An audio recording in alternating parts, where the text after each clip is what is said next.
Muy buenos días. Se abre la audiencia en vista pública en el expediente número 4893 del presente año,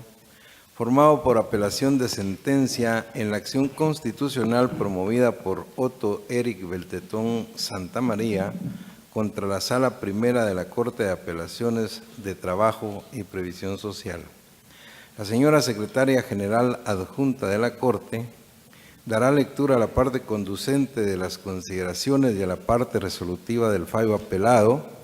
y efectuará las advertencias reglamentarias correspondientes a la presente audiencia. Queda en el uso de la palabra la abogada secretaria de la Corte. Gracias. Es acto reclamado en el presente amparo la resolución del 1 de marzo del 2016 emitida por la Sala Primera de la Corte de Apelaciones de Trabajo y Previsión Social, la cual declaró con lugar parcialmente el recurso de apelación interpuesto por Otto Eric Beltetón Santamaría en contra de la sentencia del 10 de julio del 2015 dictada por el juez 12º de Trabajo y Previsión Social, quien al resolver declaró con lugar parcialmente la demanda interpuesta por el actor y como consecuencia condenó al demandado al pago de prestaciones laborales como vacaciones, aguinaldo, bonificación anual para trabajadores del sector privado y público y bono vacacional.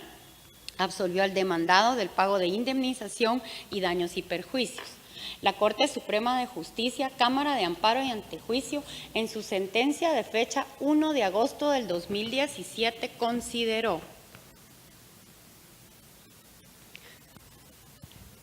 por lo anterior expuesto, la Sala al resolver como lo hizo, no vulneró los principios de seguridad, certeza jurídica, debido proceso, presunción de inocencia y reformatio impeius, ya que del conocimiento de las constancias procesales se extrae que la autoridad impugnada expresó de manera clara y precisa los argumentos de hecho y los fundamentos de derecho por los cuales llegó a la conclusión que el actor incurrió en negligencia en el desempeño de sus funciones, cumpliendo con el procedimiento disciplinario establecido, donde se determinó la justa causa del despido sin que se hayan vulnerado los derechos y garantías alegados por el postulante. En cuanto a los agravios hechos valer, es importante señalar que consta en la resolución proferida por la Sala cuestionada que el amparista hizo argumentos similares a los vertidos en el memorial de interposición de la presente garantía constitucional. No obstante que los mismos fueron abordados por la autoridad impugnada en el citado fallo, lo cual evidencia que el postulante pretende que este tribunal se constituya en una instancia revisora de lo actuado por la jurisdicción ordinaria, lo cual no está permitido de conformidad con lo que para el efecto señala el artículo 211 de la Constitución Política de la República de Guatemala y 59 de la Ley del Organismo Judicial. Por lo que se considera que la Sala Jurisdiccional que conoció de la apelación interpuesta actúa de conformidad con las facultades que le confieren los artículos 203 de la Constitución Política de la República de Guatemala y 372 del Código de Trabajo, motivando el fallo impugnado en el sentido de que cada agravio fue analizado concluyendo que le es aplicable la Ley del Servicio Civil y no el Código de Trabajo, haciendo la modificación correspondiente, concluyendo que no eran aplicables los otros dos agravios formulados, determinándose que se incurrió en causa justa para dar por finalizada la relación laboral, cumpliendo con el procedimiento disciplinario.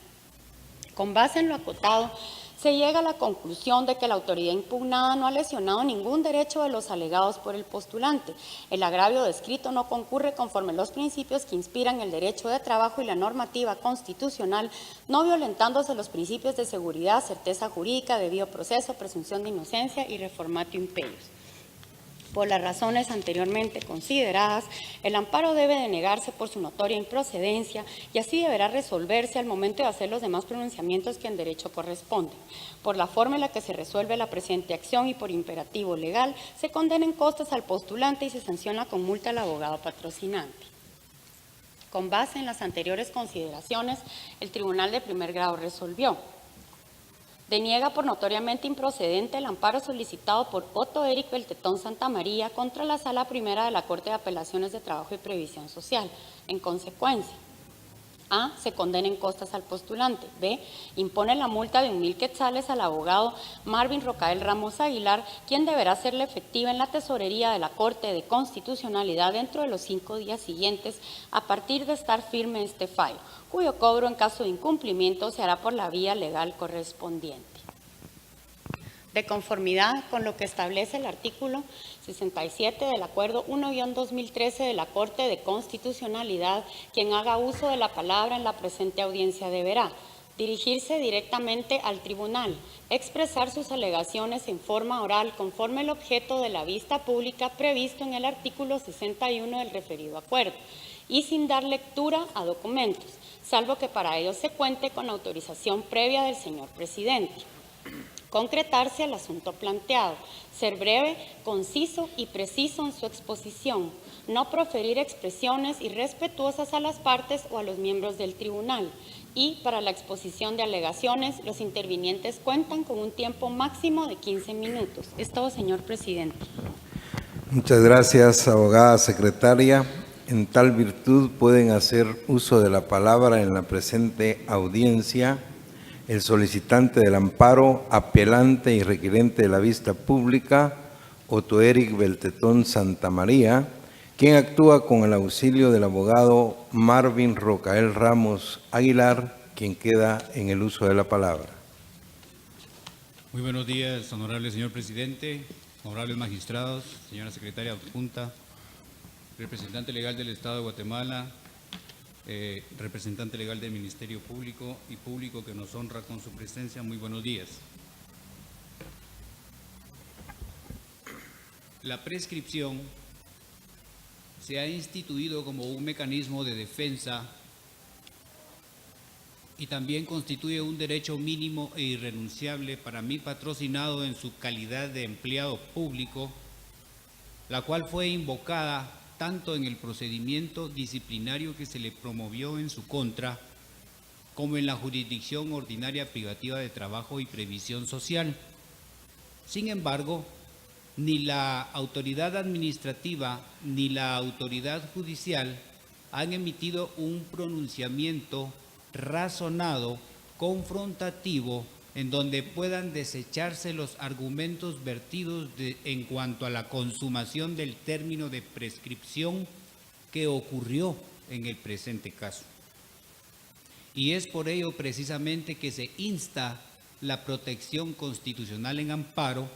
a efecto de que se otorgue el mismo, toda vez de que de las constancias procesales, en especial del acto reclamado, se establece que al emitir el pronunciamiento la autoridad recurrida respecto de la prescripción invocada por mi patrocinado,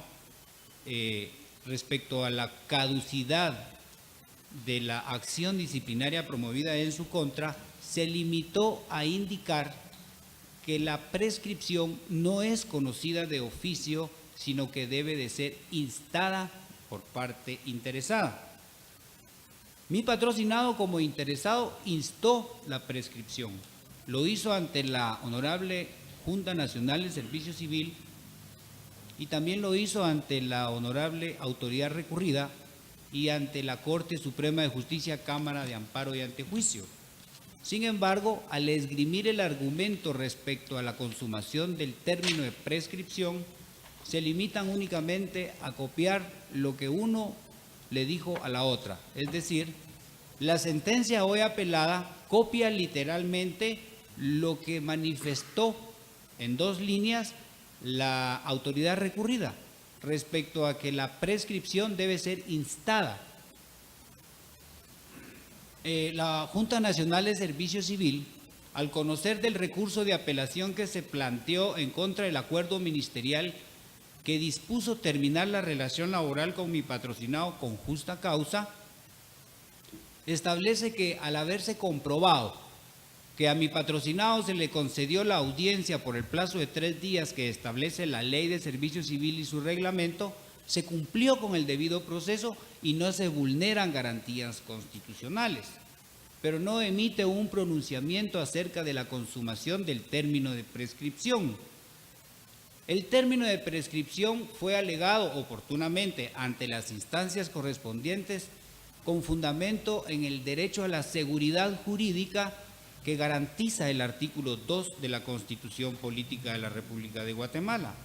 Asimismo, en plena observancia del debido proceso y el derecho de defensa que también garantiza el artículo 12. En el presente caso y con la autorización del honorable señor presidente, estaré recurriendo a ver el expediente para indicar números de actas, fechas y nombre de las personas que intervienen en los actos administrativos. Al lugar puede hacerlo, abogado. Muchas gracias, honorable magistrado. Mi patrocinado fue notificado el 25 de julio del año 2014 del oficio número DIRH-283-2014 de fecha 24 de julio de ese mismo año, en el que se le confiere audiencia por el plazo de 3 días por los hechos que se documentan en el acta número 12/2014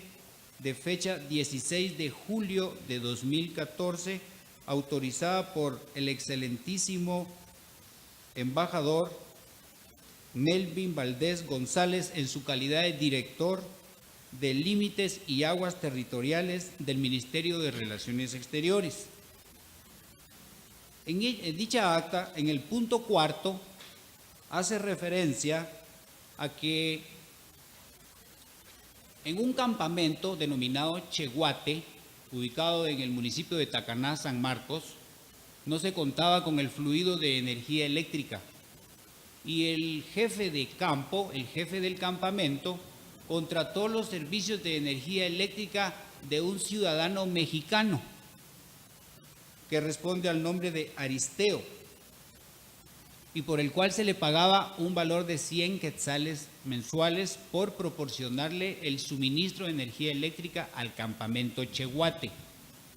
La residencia del señor Aristeo estaba ubicada en Niquivil, México, Chiapas, México, y el Ministerio de Relaciones Exteriores invirtió en ducto y en cable para poder transportar el fluido eléctrico. Dice el punto cuarto que el ingeniero Cástulo Amezquita Godínez, mediante informe de fecha abril, omite indicar el día exacto de la fecha del informe y se limita únicamente a decir mediante informe de fecha abril de 2014. En el informe, el ingeniero Cástulo Amezquita hace constar que entrevista al jefe del campamento Cheguate, que responde al nombre de Cruz Antonio Ventura Ortiz, quien le manifestó todo lo relacionado al suministro de la energía eléctrica que anteriormente acabo de describir. Resulta ser que el excelentísimo embajador, en su calidad de director general de Límites y Aguas Territoriales, recibió una llamada telefónica indicándole que había un adeudo de 3 meses del servicio de energía eléctrica, y por esa llamada que recibió en marzo de 2014, instruyó al ingeniero para que documentara la situación, y de esa cuenta es que surge a la vida el informe de fecha abril de 2014. Se documenta en el acta de fecha julio 16. Se remite a Recursos Humanos y es a través del oficio anteriormente descrito que le fue notificado a mi patrocinado el 25 de julio del año 2014 que se apertura el procedimiento. De las mismas constancias procesales del procedimiento disciplinario se establece que la autoridad nominadora tuvo conocimiento de las posibles faltas, y esto no significa de ninguna manera que mi patrocinado las esté aceptando, de una posible comisión de una falta imputable a quien resulte responsable de la misma. Pero transcurrió en demasía el término de 3 meses que establece el artículo 87 de la Ley de Servicio Civil a efecto de poder iniciar la acción disciplinaria en contra de los que resultaran responsables de los hechos anómalos que se encontraron. Es decir, la presente argumentación de la consumación del término de prescripción no pretendo constituirlo como un acto de impunidad,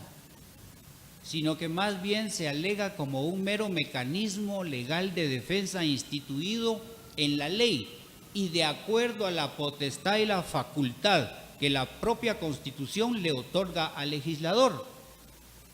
De tal manera que fue el Congreso de la República quien emitió la Ley de Servicio Civil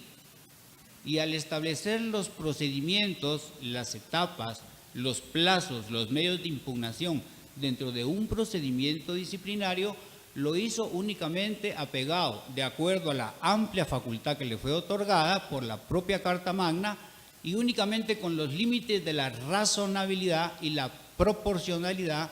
y de acuerdo a los principios constitucionales.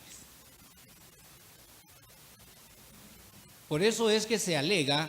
que en el presente caso, al carecer el acto reclamado de un razonamiento confrontativo que demuestre que efectivamente operó el término de prescripción en favor de mi patrocinado y que produjo la caducidad de la acción disciplinaria promovida en su contra, resulta entonces procedente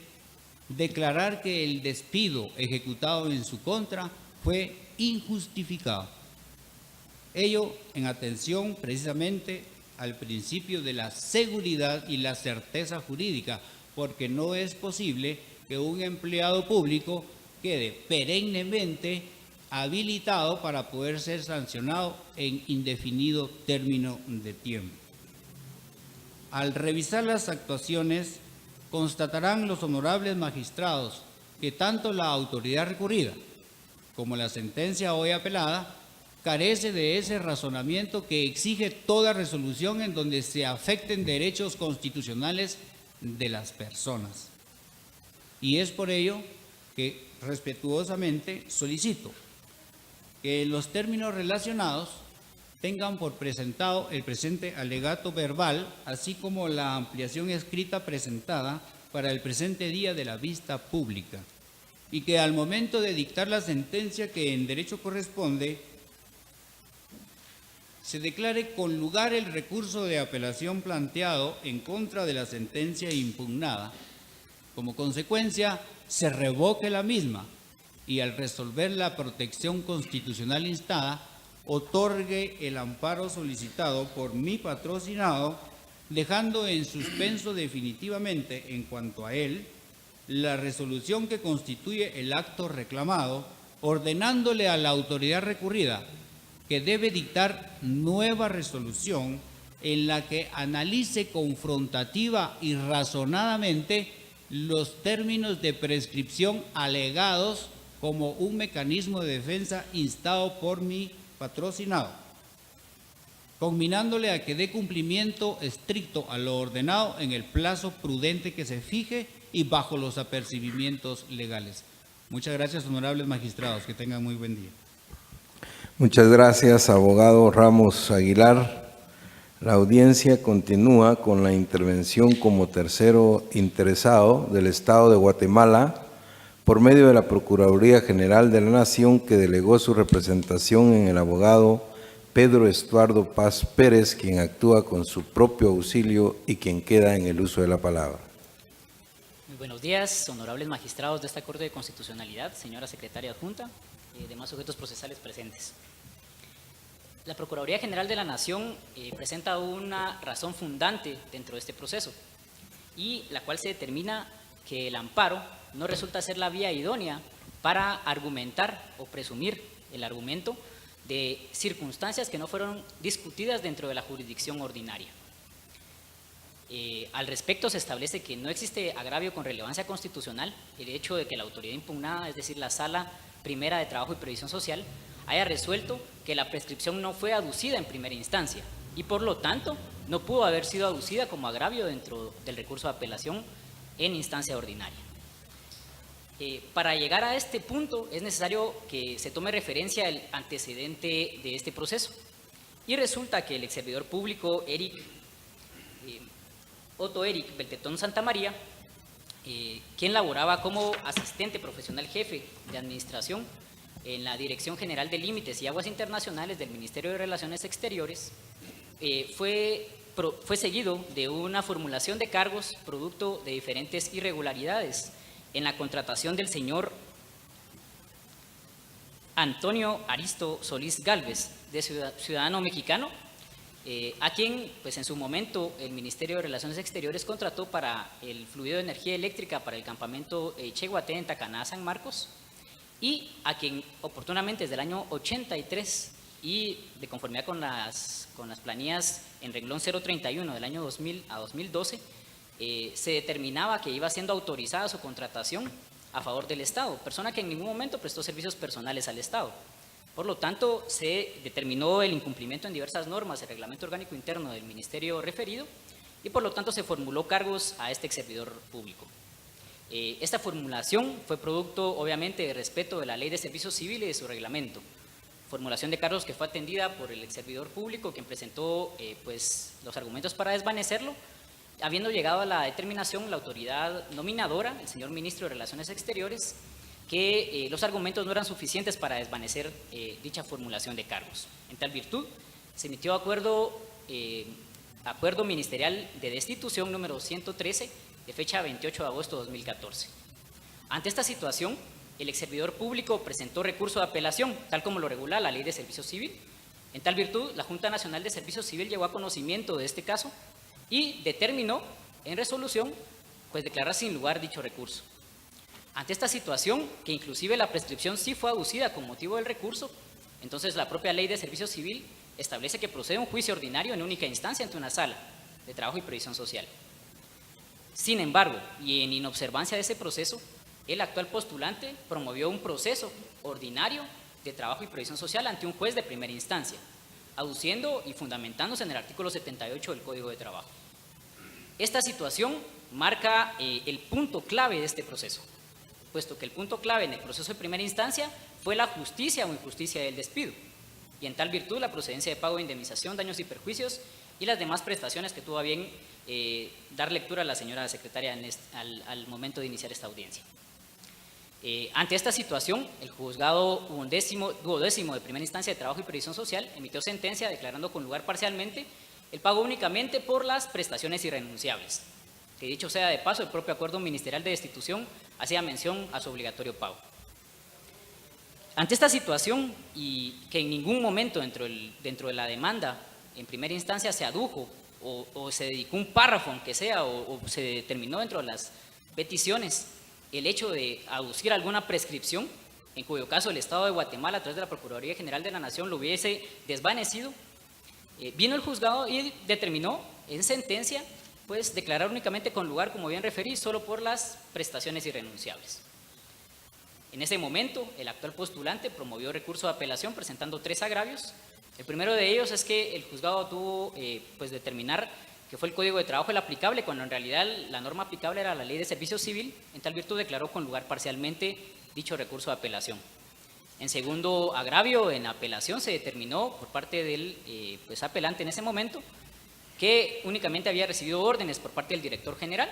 En tal virtud, de conformidad con el ordenamiento jurídico nacional, se determinó por parte de la sala que si él consideraba que era un acto ilegal el que estaba desarrollando, pues tuvo que haber presentado las denuncias correspondientes. Por lo tanto, sin lugar ese segundo agravio. Y como tercer agravio, fue hasta apelación que se adujo prescripción. Por lo tanto, tuvo a bien, pues en esta sentencia de fecha 1 de marzo de 2016, en apelación, la Sala Primera de Trabajo y Previsión Social determinar sin lugar respecto a dicho agravio. Como bien tuve a mencionar, honorables magistrados, y tengo a bien reiterar, no se adujo prescripción en primera instancia, sino que hasta segunda instancia, y por lo tanto la sala bien tuvo a razonar que no es conocida de oficio, sino que instancia de parte. Haciendo uso de los propios argumentos en apelación, se acude a amparo por parte del actual postulante, tomando eminentemente los argumentos para constituir una instancia revisora por parte del Tribunal Constitucional, lo cual resulta totalmente impropio. En tal virtud, la Corte Suprema de Justicia, a través de la Cámara de Amparo y ante juicios, en la sentencia que constituye pues, la impugnación en la presente audiencia, tuvo a bien denegar la acción constitucional incoada. Y procedo entonces a plantear la conclusión por parte de la Procuraduría General de la Nación. La garantía constitucional de amparo no puede suplir la deficiente pues, tutela de defensa técnica que presenten los actores dentro de un proceso ordinario, y en tal virtud este proceso constitucional está pues, establecido en la legislación nacional únicamente para tutelar derechos fundamentales, no para tutelar esa ineficaz defensa que se intentó promover dentro de primera instancia, por lo que resulta procedente que se declare sin lugar la apelación incoada y en tal virtud se confirme la denegatoria del amparo solicitado, resolviendo en tal sentido, honorables magistrados de esta Corte. Muchas gracias. Muchas gracias, abogado Paz Pérez. Finaliza la audiencia con la intervención del Ministerio Público a través de la Fiscalía de Asuntos Constitucionales, Amparos y Exhibición Personal por medio del agente fiscal, abogada Ana Guillermina Galindo Martínez, quien actúa con su propio auxilio y quien queda en el uso de la palabra. Buenos días, señor presidente, honorables magistrados y demás sujetos procesales. El Ministerio Público comparte el criterio emitido por el Tribunal de Amparo de primer grado al haber denegado el amparo de mérito en la sentencia de fecha 1 de agosto del año 2017 en virtud de las siguientes consideraciones. El análisis del caso determina que el acto impugnado es el resultado de una revisión de la resolución judicial emitida por el juez inferior, lo cual se encuentra de conformidad a derecho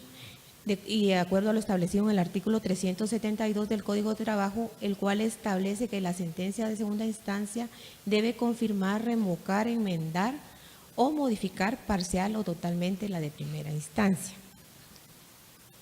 Por lo que en el presente caso se determina la inexistencia de agravio alguno a los derechos o garantías constitucionales invocadas por el postulante de la presente acción de amparo en su memorial de interposición, en virtud que la sala recurrida en el ámbito de sus atribuciones entró a analizar el recurso de apelación interpuesto y decidió declarar con lugar parcialmente la alzada, modificando la resolución apelada, realizando una debida fundamentación, al haber tomado en consideración que en el presente caso quedó evidenciado que el accionante quedó evidenciada la justa causa del despido con la prueba documental aportada y que obra en autos, la cual fue valorada oportunamente por el